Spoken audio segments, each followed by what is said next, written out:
Okay, this is the last one I'm gonna do. There's many more steps, I'm sure.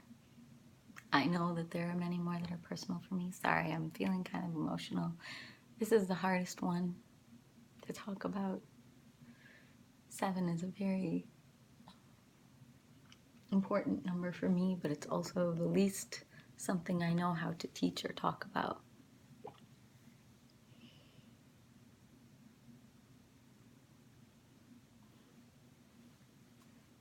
Hat hair. I associate it with the top of my head, which is a very strange thing to say if you don't ever...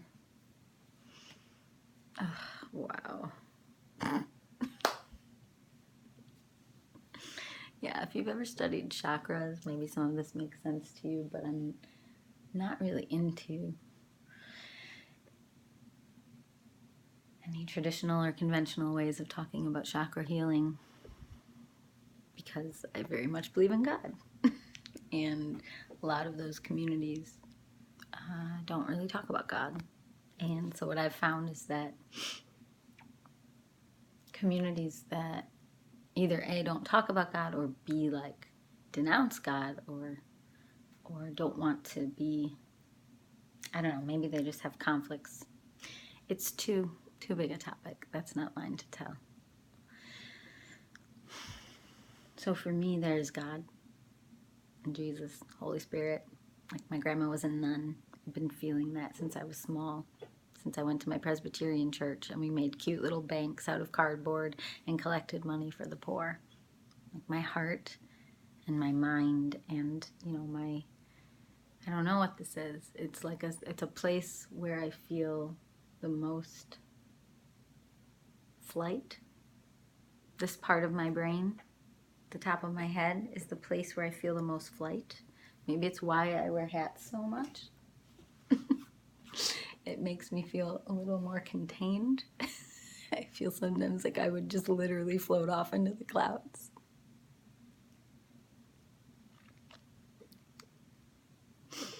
And I just had a very personal experience happen a minute ago that made me think about metaphors and made me think about what it is for someone like me who wants to float off into the clouds and just make up songs all day and not have money be real and not have success be real and not have attention or fame or whether or not you sign contracts or do any of that be real. Like, I don't want any of it to be real. Like, who I actually am. I don't want any of that. But the hard thing is to realize that I need it based on the calling that I feel coming through me. So I have needed to learn how to become grounded. I'm not going to show I'm in pajama shorts. I was going to show you my feet on the ground. Brian calls my pajamas, these are pajama shorts, I guess, so I can't say they're my work pants, but my pattern has been to work second shift and teach, but in the daytimes I just always get a lot done. Sometimes it's more like journaling and figuring out. A lot of times I say I journal all the time, but sometimes it's just like list making and figuring out which work is a priority. I'll show you a pile. This is a guest bedroom too. It's my office, but it's been very confusing because we've been having lots of guests, and so here's some random piles of things I moved out into the living room so that we could have guests. Here's piles and bags full of things. Sometimes when I feel bad about myself for being less organized than some of my peers or friends, I just think, well, it's not easy to say because it makes me feel like I'm being defensive, but it's just a fact that when you make cloud stuffies, and that's a bunch of CDs that I handmade. There's 212 of them, hand stamped and lettered with tracing around them from when I lived in Chicago. That's a bag of fabric for the cloud stuffies and other animals I was going to make when I did a kids album. I made all the prototypes for my nieces and nephews. Well, this is just an old ripped chair. See, we don't prioritize our own stuff. That's a bunch of things that Brian's making into a lamp for cloud lights put on his music stand. He has dyslexia, and he likes to just have those in front of him so that he doesn't like derail a song for the band. And so he just has those there, the chords and the lyrics, just to be safe and make sure he doesn't mix anything up in his brain when he's going forward in a song. And I love it. I love that he's owned that part of his story. So we're going to put a cute cloud lamp on his music stand. I'm going to help him with that. We bought like a hot glue gun. Over here we've got all kinds of other work. Let's even see. I don't know. Thank you cards to thank all our hosts on tour. Hearts because I'm announcing a new challenge. That's the new challenge up on the wall. 444 hearts. I didn't mean to announce it right now, but it's called 444 hearts and 77 friends. And sorry, that was a really important moment for me. It was something I needed to pick. There was a choice in my mind between 77 friends and 88 friends, and I had a sense based on how I feel about the number 7, which is that it's a number that reminds me about trust and detaching. It's sort of like what I think we were supposed to be. I'm sorry, this is going to get really weird. I'm not sorry for me. I'm sorry for anyone watching this who has different beliefs or is uncomfortable with weirdos. Maybe don't watch, but like 7 for me is kind of like what I think about related to like Garden of Eden kind of stuff, like fall of man. Like this is where my head ends. So like some spiritual things in the world, especially a lot of new age stuff, talk about like floating outside of your body, astral projecting, or other stuff related to other chakras that go up higher. And like I had to stop looking at that stuff. I had to stop reading it. I had to stop studying it. I had to stop. I've never studied it like heavily in depth, but there was a phase where I wore a lot of crystals and stuff to try to alter how much I felt all the time. And it did actually kind of work and help, but then it started creeping me out. Like now I'm not my true self. Like who am I? So now I don't wear anything, like no jewelry. I don't take any meds. I don't subscribe or ascribe to almost anything except God. And that is very Christian, and I know that. And so I know for a lot of people that might make them uncomfortable if they're not a Christian, or if they're more of like a, mixed together of things. Like I kind of been with Taoism, Buddhism, like all the things I've studied, I still believe very heavily in. And chakra healing, I believe very heavily in that. But I don't call it that because those communities and there's subsets of those belief systems that don't resonate with me. And the number one thing being that I'm very much my grandma's daughter. I'm practically a nun, except that I have a partner and I love him very much. See, someone else gave me that and I almost didn't keep it because I was like, I don't know what beliefs that's.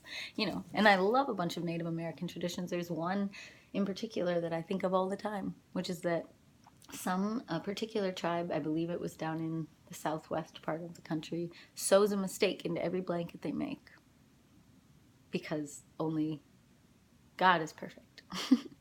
Although I think they say like the great spirit or great creator.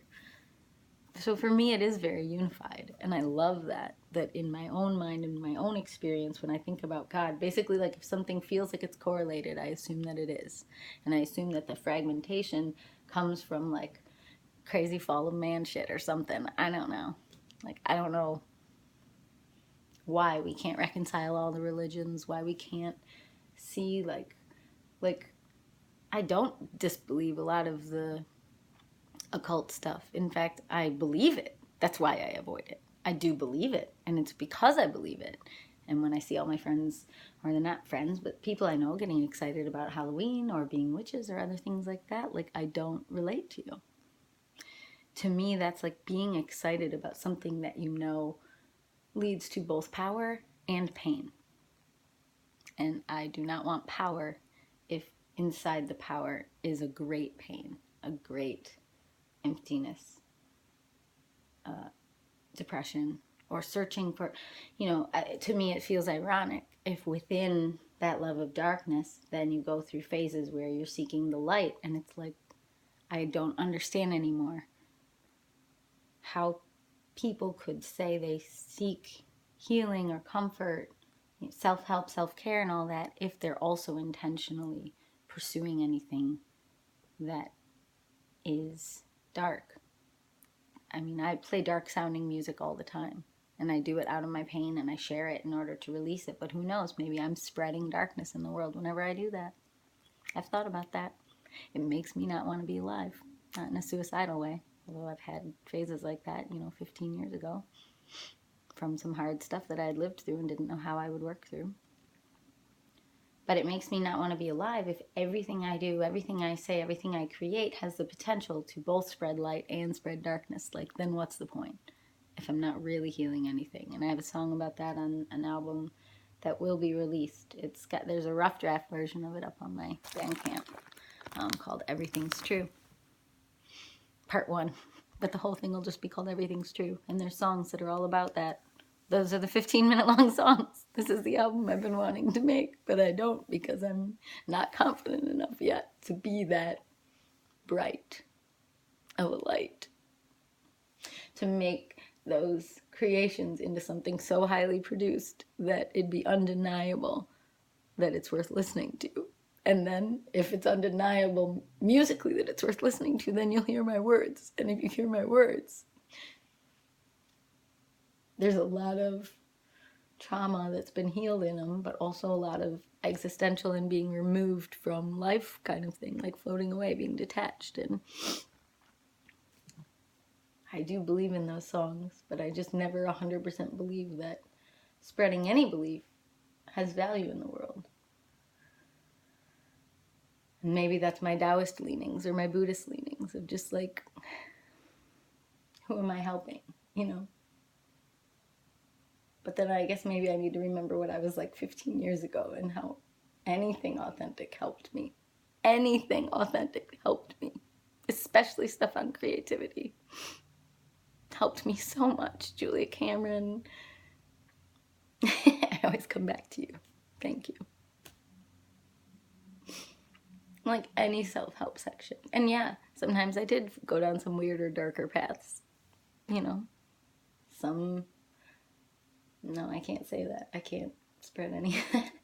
I was embarrassed for so long to even say that I believed in God. I tried not to believe in God just because it was not the cool thing. Not almost every, but lots of music scenes were very like 666 this and that, and I don't even like saying that out loud. When I heard that a joke that one of my friends shared on Twitter, that there's some joke that 666 was actually originally that the same number was 616, and that they changed it to mess with people or something, back in the 1400s or earlier in the Bibles. And then that made me panic because I had just at the time changed my Chicago phone number to block out my ex.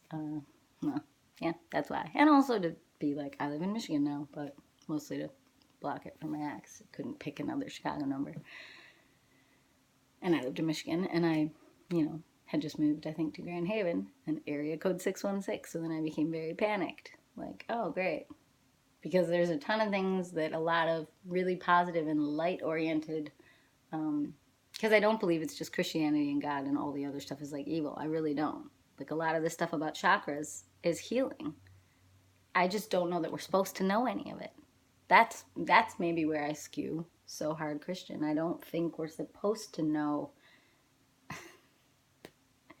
if that's what Garden of Eden stuff was. It's like, I'm not supposed to be burdened as a human being, as a tiny little fragment of light, a tiny fragment of God. I don't feel like I'm supposed to be burdened with figuring out, is chakra healing helping me and helping others, and in which cases does it skew dark when you're trying to take power over others, and then apply that to every single topic ever, anywhere. All human communication, all anything. Like if you look at nature and you look at animals and you look at anything, they're not burdened with all of this trying to figure out the world. They're not burdened with anxiety and depression. They have fear, but it's situational.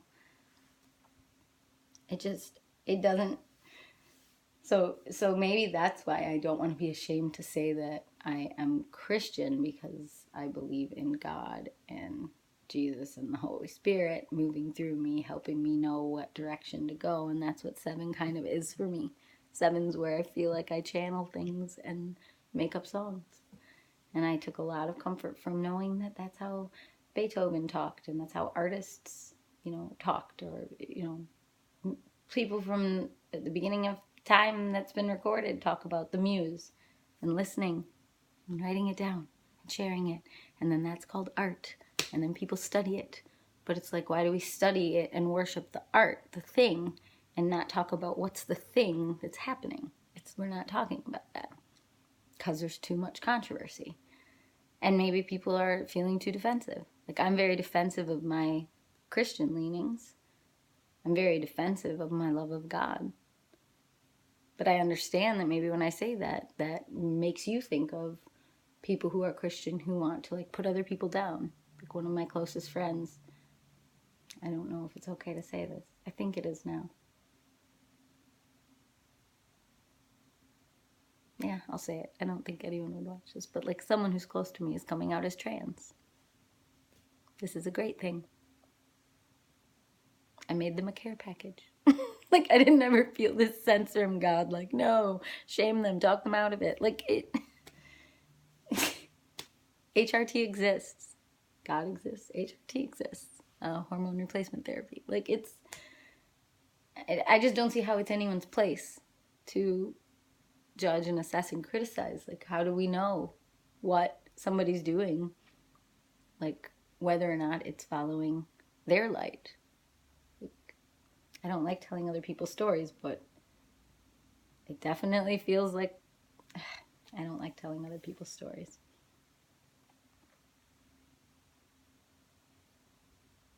I've known a lot of LGBTQ people. And I wrote music for a movie that has, it is a gay movie. And it's, I mentioned it in another video, We're the World 9. I wrote music for that. But that's like a very LGBTQ story.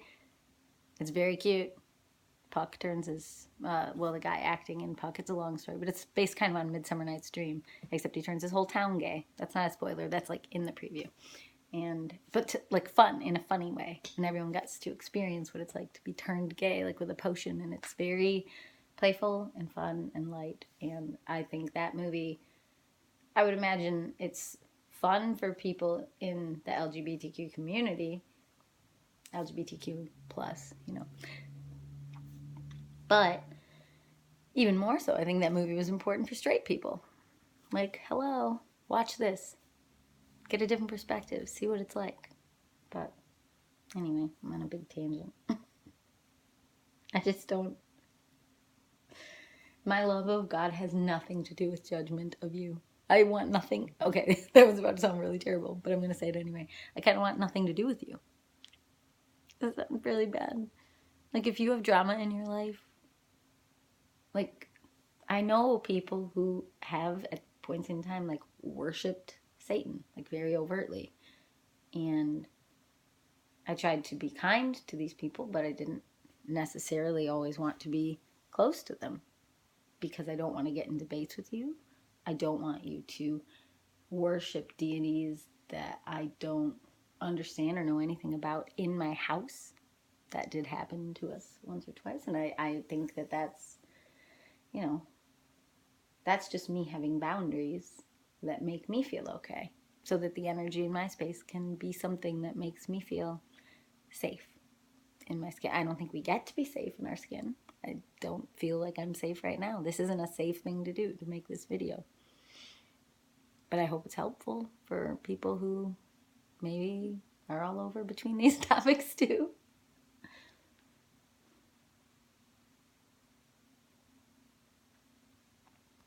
So how to be your authentic self. I guess this video is an example of it. This is my last step, step 7.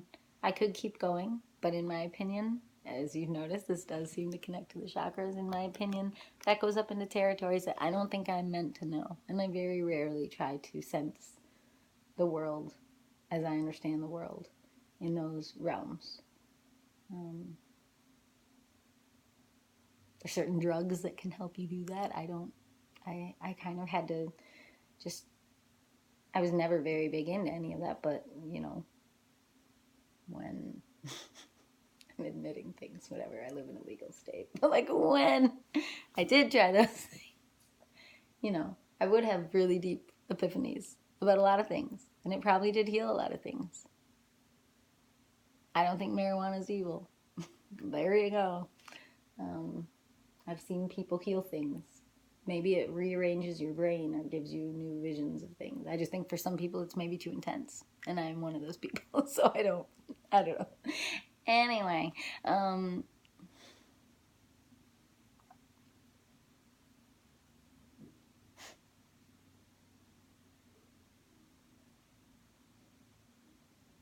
I feel like I've lived in some of the darkest darkness, you know, complete hopelessness for years on end. And I've lived in some of the lightest lightness. And I say it like that because it was like floating. I mean, I guess the window behind my life often feels like floating. And lately, my life has been a lot of being grounded, which is why I'm sitting on the floor looking at all my piles of to-dos. And I think most of that has been because of Cloud Light, because I'm in a band and it involves a lot of people and we're trying to bring a lot of things into the world. And if I just did Jessica and the Rainbow, I probably would have never developed my sound because I wouldn't have had anything to compare it to. So like doing Cloud Light shows, one time in Kalamazoo, I opened for myself. No, I just said it that way because it's funny. My solo project opened for the band that I'm in. And that was probably the first real experience of feeling like, oh man, people react differently to hearing a full sound. And it was only a 3-piece at that time. It was me and Brian and Mackenzie. But going from solo keyboard vocal to, and I didn't play with sounds at that time either. It was just a keyboard sound the whole time. I think it was a piano sound the whole time on my keyboard and my singing. And I think it was after that I was like, it's too obvious that people like these fuller sounds. So I started to grow Jessica and the Rainbow to try to make it something that people could hear in this day and age. I went through a slight phase of... Apparently when I was a kid, I told my mom I was Beethoven reincarnated. But I don't know where I would have learned that. I was like 9. Looks like a little egg. And anyway, my beliefs on that are like maybe tons of us are Beethoven reincarnated. Like, I don't know, maybe souls just keep fragmenting, and that's why it's just like, it seems like things get better, but really it's just getting darker because like having children could even be what reincarnation is. Like maybe he's in my bloodline for all I know. I don't know, probably not. Anyway, my point is, what's my point? What am I even talking about? Oh, Cloud Light and Jessica and the Rainbow. So I grew Jessica, like a lot of this growing, and you know, maybe I still would have, I think without Cloud Light, I still would have done all these playful things, like 52 Dreams. Like this challenge is so playful, and my friend Charity's the one who, let's say that this is for next week, just because I want to just be forced into something for next week, and I want it to be this moment. Oh, I'll read it to you. It's the one I wanted.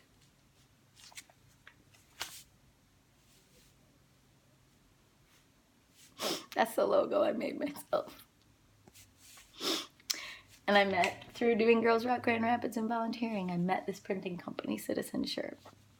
And they made me that after I ordered a bunch of shirts there. And I framed it because I was so proud that I was becoming, you know. Like Lamplight Music Festival, this is the year I emceed. And I met Micah and Jordan for mutual benefit. And this is the festival that I made from scratch because West Michigan was boring me. I'm so sorry, West Michigan. But the Grand Rapids scene wasn't like going head over heels embracing me, and I was living on the lakeshore, so I was like, okay, I'll make Lady Fest at the lakeshore. And then if I'm in charge and I can pick all the acts, which there's some amazing acts, and then my friend Maddie Jackson did a ton of it with me, plus a couple other people, and then over the years it kept evolving, but Maddie was the main one that kept doing it with me. And that's at the DAC. Ooh, here's more art by Maddie. Oh, there's when I met Nellie Mackay. She signed that for me, and I cried and cried and cried and cried. And she called me beautiful. And I think I've got a poster that fell behind of my first Milwaukee show. That one was great. I'm going to get it, gosh darn it, because I want to preserve this in case it ever gets kind of beat up. There you go. That was made by my friend Micah, who goes by So Zeppy. He's having an album release show, and now Cloud Light's going to go there and open next week. These are weird posters I've made, collaboration with my friend Micah in Breathe I'll Breathe. He wasn't my friend 3 years ago. He made a joke about running with me to the Regina Spektor show when I first met him, and I was supposed to MC and open for him at this festival. And these things, like how weird that the first time he played at my house, I felt so invalid and like I was nobody. And now the last time he played at my house, which is the third time, I told him, hey, you want to collaborate on a poster? And he sent me all these weird doodle art things because he's wonderful and bizarre. And I made him into this weird poster using Brian's old house with his roommate Nick. And like, he's another brilliant musician who played with us at a different Breathe I'll Breathe show. Oh my gosh, that was the second one. Just remembered that. Nicholas Stutzman. I'll just randomly show you posters because I'm very proud. I think pride is a problem. Pride is slippery slope kind of stuff. But I'm happy. I should just say I'm happy. I feel joy when I look at all of this. These are the In the Clouds shows. Like that's some of our friends. Matthew William Charles, he's from Philly. The one I just showed him, we called it Philly in the Clouds, and now he's going to host us out in Philly. And he put a whole show together for us. And I come out there as Cloudlight. And here I remember how desperately I wanted to get this because the band Bunny was exploding. And they were really cool. And then my friend Haley let us be on the bill and booked Brown's Wolf. And then also, they made the poster. And it was at one of my favorite venues, the Birdhouse, after Lamplight had closed. Ooh, here's one. This was one of the Breathe I'll Breathe shows. That's Micah's art when it's a little bit more like, traditionally polished. But I like the scrappy stuff too.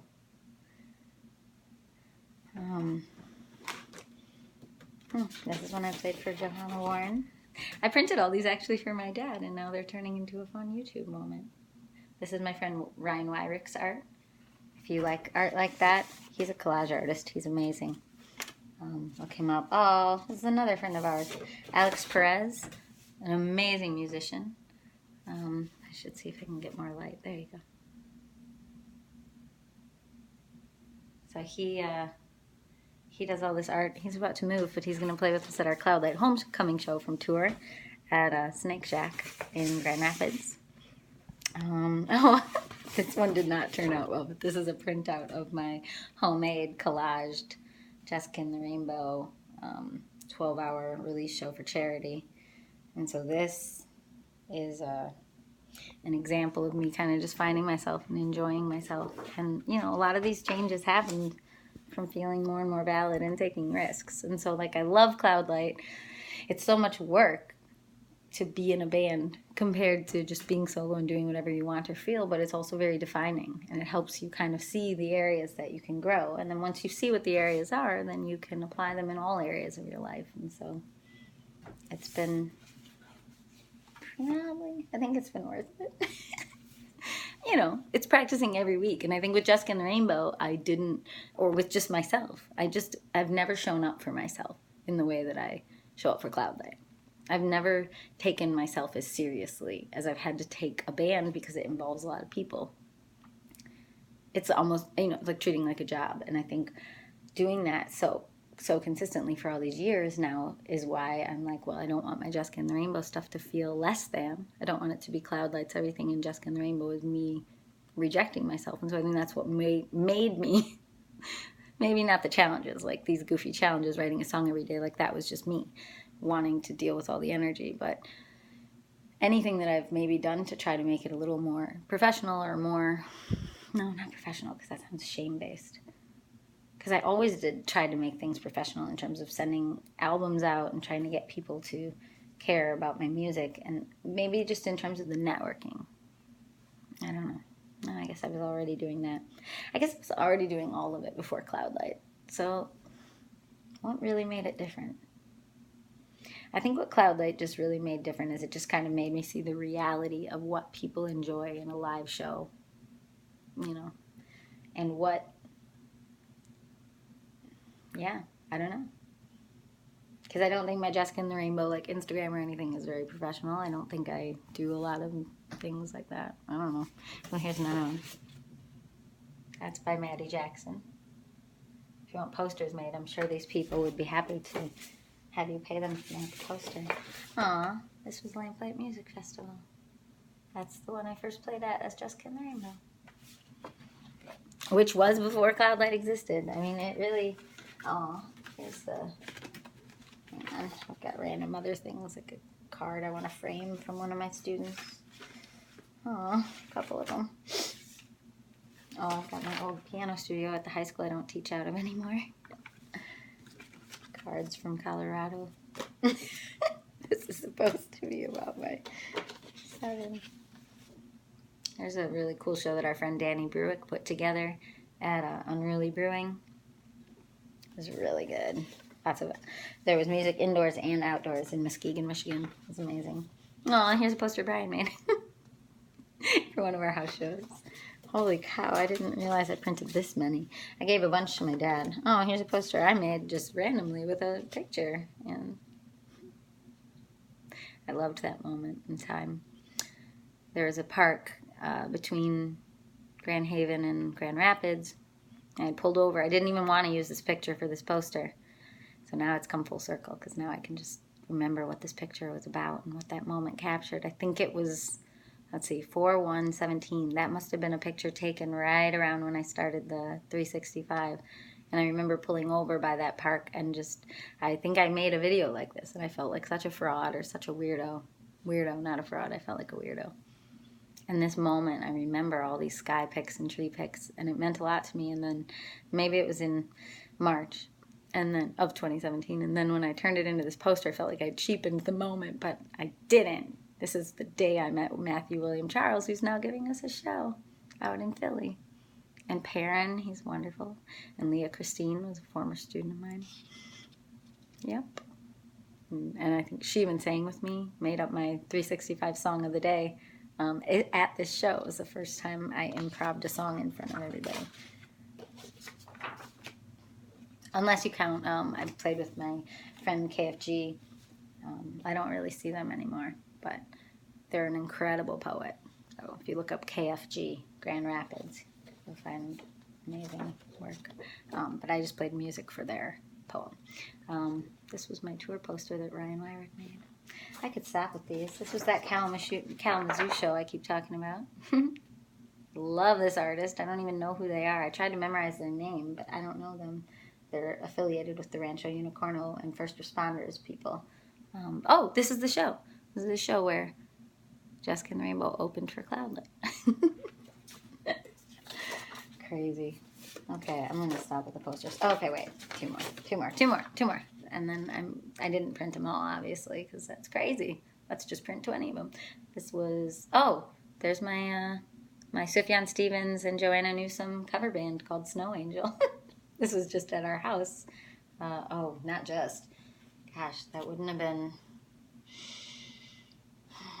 maybe that's 2018, October 6th, 2018. So like almost a year ago now. That seems right. Lovers is an incredible band. Jess Kramer is one of my heroes musically. She's the one that made me want to do a lot more with my Casio again, and just kind of reminded me of my childhood love of my own Casios and all that, and got back into it. She gave me loop lessons. Fade is great, really nice person, really great music. She's on a really cool label called Luminel Recordings, I think. They're affiliated with some record label or some indie zine, but yeah, you can look that up. Sailor Jonas, oh wow, that's before they became a Silent Spirit, which that's their other project. Weird. Oof, what a throwback. And then, yeah, this one, which was probably one of my favorite ones of all time, because I got to play at the Pyramid Scheme finally, which I had wanted to do since, I was going to say since I was small, but I wasn't small. I mean, I'm always small. I'm 4'11", but like I had wanted to do that since soon after moving to Grand Rapids. And I did the variety show for Lady Fest there in 2015, but I hadn't ever played a show, and almost all my friends had. They do these like local showcases. We have one as Cloudlight. I don't know where that poster is. I think it's hanging up in Brian's office. And so we did play there for Cloudlight. Then I never was like asked to play there as Jessica and the Rainbow for a local showcase, probably because I live kind of far out of the city, or maybe Nicole just figured I had already played there or whatever. And she was very nice to me later when I pitched her a different show there. I pitched my 12 album show there, or not 12 hour. I was just going to do a short one and do the 12 album show there. And we had a date, but then I decided to do it at my house instead because I wanted to do 12 hours, and also because it was like a a weekday, and I wasn't finished with the 12 album challenge at the time that the show would have had to be. So, yeah, I was like a week from finish. And I was like, I won't be able to get all the merch done for 12 CDs. So, holy cow. Those posters, this is why I like doing posters. This is why I like doing handmade merch. This is why I love this life. Like, all of this is kind of like, you know, those posters kind of grounded me in my reality more than just talking to you probably ever could. I don't know if this is anything. Yeah, these are old albums. I don't really want to get into that because that brings up a lot of my sadness. But that was what I was talking about hand lettering each album. There's so many projects that I need to like go through and edit. Like this was one of the days of the challenge. The 52 Dreams challenge was make snail art because some of my friends told me they would buy my art if I would make it and frame it. But it's like, it's just a doodle. Maybe I thought I'd want to like watercolor paint it. I probably would. Like if I get to be like 70 years old, like I can totally see myself just making snails instead of watching TV. But like I would need to go slow. And this is where these challenges are kind of blowing my mind open. Like making snail art real quick in 1 week for a challenge just to prove that you did it. Like, cool, I did it. But that's not fun. The whole point of making snail art was like soothing, self-soothing. It's very selfish. My whole life is incredibly selfish. And I'm sure some people who know me, like maybe they already are like, yeah, she finally said it. But like, I don't mean it like that. I try to do things for people when they ask, but I don't go out of my way to fill in the needs and the gaps for people anymore. Like I can't. There isn't enough time. Because I'm realizing that because that was my default setting for so long, there was literally never any time to say, I'm going to make my merch. I'm going to print these posters. I'm going to finish stamping these, which they didn't get finished stamping until like years later, you know. Or like here's the Jessica and the Rainbow, the first Jessica and the Rainbow album. The backside's cuter, I think. I wanted that to be the cover, but I don't know. I guess I just didn't go with my instinct. Maybe I was afraid that didn't look as cool because it wasn't a cutout, but in hindsight, I really do like that better. Maybe I'll switch the picture. Online, not reprint these. Those were made with Ian Gorman at La Luna Recording down in Kalamazoo because I just researched people and he was the kindest. Back then I didn't know anybody in Michigan really, and he was the nicest one to me. And that was the thing I chose by. Yeah, I'm not really going to just pull out all my fabric. And who knows why I'm even doing this. So in other words, you know, the number 7, the wisdom of my mind, or, you know, I was calling this my mind. I don't know what this is. It's, I guess, some things like the crown of your head, the top of your brain. There's probably a very specific piece of the brain that this is. I know there's I remember there was something I read one time or something I experienced that made me feel like all of my darkness and problems and fear and stuff was like here. And there was a different spiritual culture that talked about that being a place where you can have a lot of problems, and that's where I would get headaches. And then this is where I feel a lot of my light and my, I don't know, I guess wisdom. You know, wisdom, everyone has wisdom. I'm tired of that being a dirty word. I'm tired of feeling like if I say wisdom, I'm full of myself. Yes, I have wisdom, but I didn't invent it. It's something I have, like something that was given to me. It's like in my hand or in my mind, and it can be given to anyone. It can be given to you. It can be given to my mama. You know, like it's all of ours. It belongs to everyone. But I don't want to have specific, I don't know, like I feel like I just want to have one big flood of light kind of wisdom. And that's what this is about. That's what this video is about. So step 7, how to become your authentic self, is like, for me, you know, I guess the best word for it is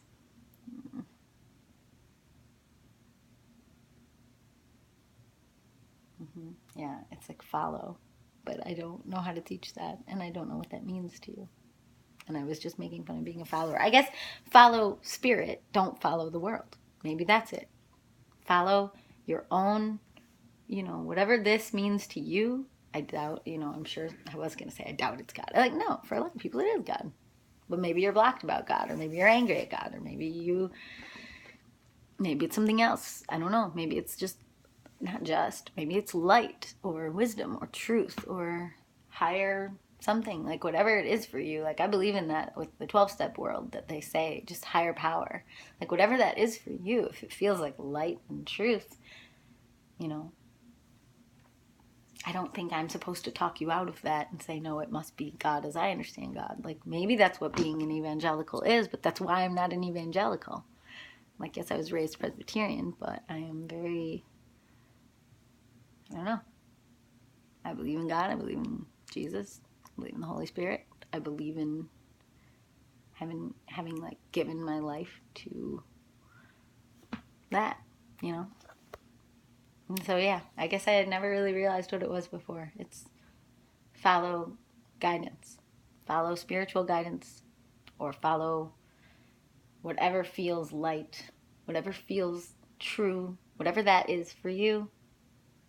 You know, for me, it's follow God or listen.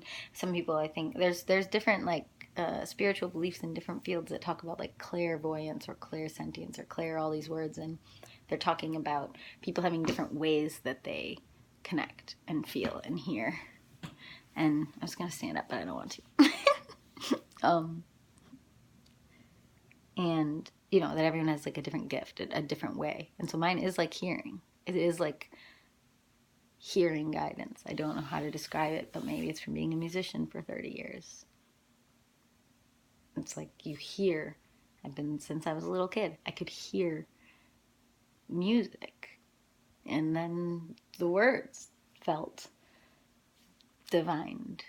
But that's crazy, and I hate saying it. So I've never really said that sentence before publicly to really anyone, in person or anything. You just don't. But that's what it feels like. Feels probably when I read about like Joan of Arc. Like I feel horrible saying this out loud, but that's what it feels like, is like understanding that sense of like a prophet. But I don't want to be a prophet, and I don't want to change. Please don't make me do any more than what I'm doing. I mean, you know what I mean? Like, I want to write the songs. I want to hear them. I want to have them flow through me, but I don't need to teach anyone or preach about it. Like, this is the closest I want to ever really get to preaching, is just sharing my truth, sharing my story. I feel like it is a real thing. Like, we really in our culture don't talk about how to become an authentic version of yourself. Every single person's authentic version of themselves is different. And like, I used to want to write a book about this, and I think this is my book. And then I want to be done. Like, I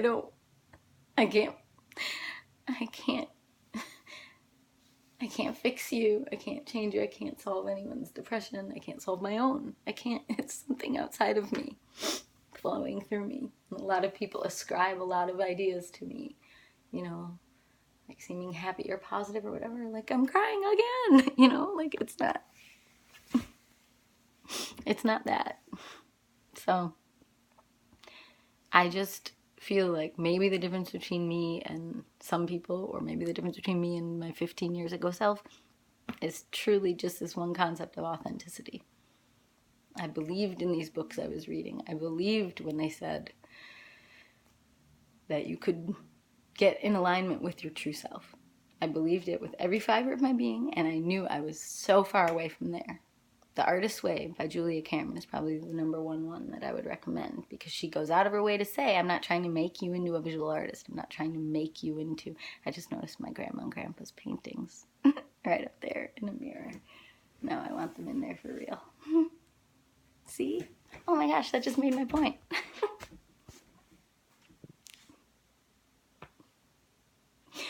Let's see, who made which one? Paul, that's my mom's dad. Paul, oh, tipping the wrong way. He made this one when he was, you know, I think already retired. And then Alice. Oh, my non-grandma made that one. I'm not gonna cry. I haven't thought about these in a long time. And I've moved like 25 times as an adult. 9/11, moved like 5 times in New York City, moved like 7 times in Chicago. Had an ex who was really terrible to my belongings. Was panicked in a lot of ways about... I lost almost everything I owned when I left him because I just had to get out fast. So sold a bunch of my favorite books for beer money. He used to judge me and tell me, like, don't you dare tell anyone about such and such and such. It's our personal relationship. Poof. Not my problem. I do not have to protect other people's information if I choose that it's right for me to share it. I almost never share anything like that. I don't want to hurt anybody else, but I do not need to be burdened with the secrets of others.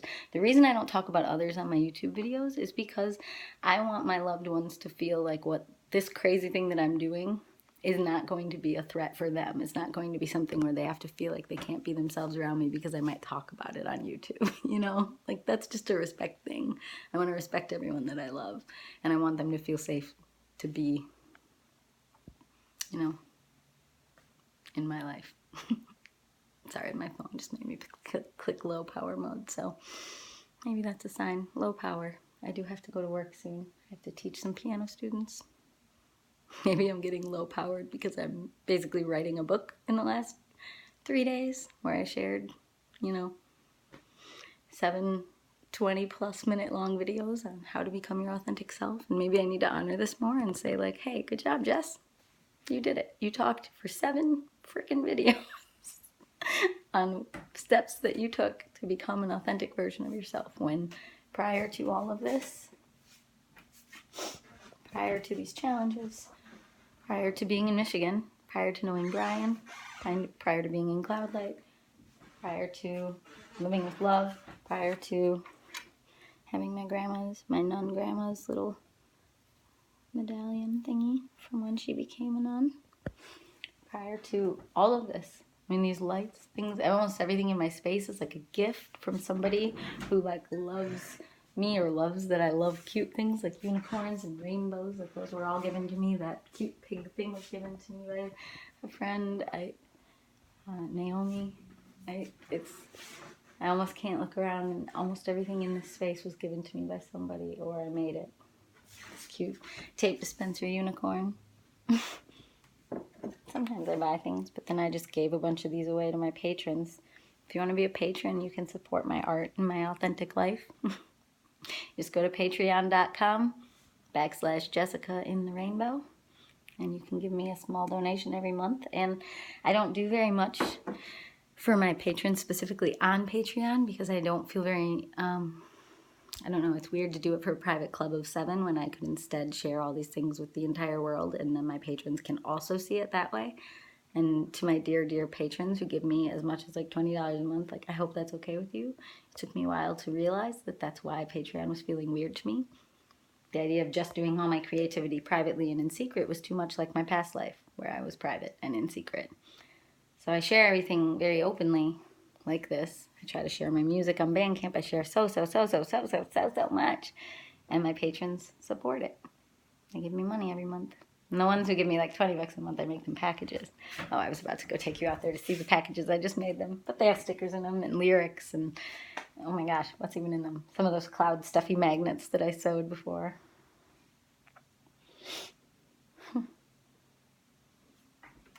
Here, I'll close with this. Somebody gave me this, and I didn't like that it was a directive. I don't even remember what it said to do. It was like telling you what to do, like how to be happy or whatever. And I was like, I don't want to see something telling me to do something every day, but I love the art and I love the look of it.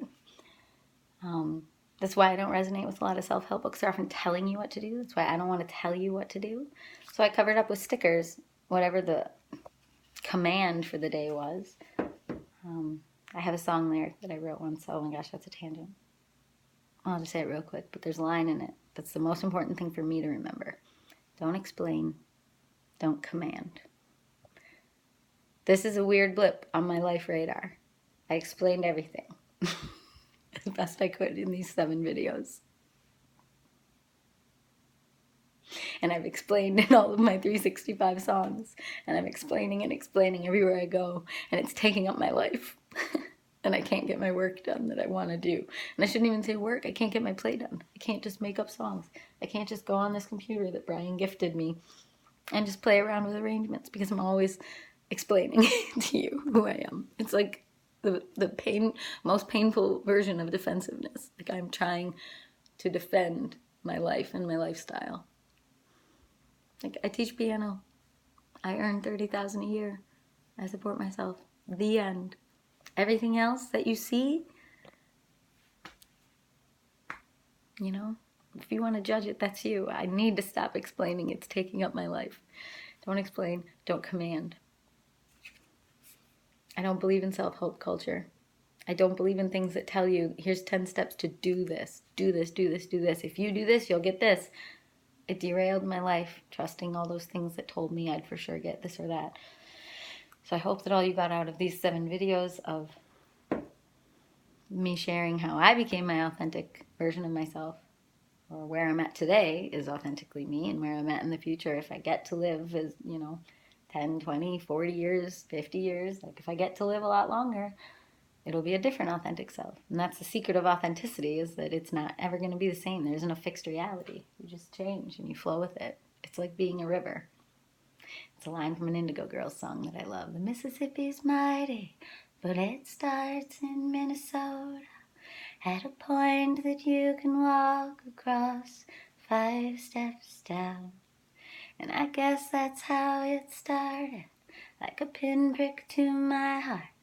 But at this point it rushed right through me, and I start to drown. I didn't sing it well because I was changing the lyrics. Also because I often don't sing well. I don't know if you know that. Well, I'm sure you probably do. My voice cracks. It does its own thing. Especially on high notes, scary notes. It goes up into here, and that's where I'm afraid. And I'm trying to work on that and letting it go. My voice has gotten a lot better lately because I've been working on all this. Oops. Sorry, I was getting a text. Okay. I should go rejoin reality, my reality. Teaching piano, making up songs. I've loved doing these YouTube videos for you. I love you. I don't know you. I won't have time to know you. So if you write me, it will fill my heart. But if you have problems, I recommend hotlines, because those people are trained to help. And I didn't mean to laugh. I just mean, like, I used hotlines for like 2 years, on and off, and it helped. And those people are paid and trained, and that's how they help. And I just can't. I don't have the time or the emotional reserve to help people who resonate with what I'm saying individually. I mean, I'll try whenever I'm inspired, but usually then I just lose myself in people, and then I can't do more music. So don't explain, don't command. That was an explanation. I'll probably continue explaining my whole life. And maybe I've been commanding my whole life, telling other people to do this or this or this in order for me to be okay. But it's just like, the irony is I didn't like it that they did it to me, so why do I do it to them? Like, I just need to be okay. I just need to do me, be okay, let everyone else do them. And if one piece of doing them is to give me advice all the time or to have opinions about how I live, then I just need to block it out, I guess. I don't know. It's weird for me. Life is weird. Okay, I think that's it. I was going to say bye with my unicorn, but if I pick it up with the wrong hand, you don't see a unicorn. Okay. Have a lovely day. I wanted to keep it here for the final moment, but I can't push stop if I do. I'm trying. Don't touch my nail.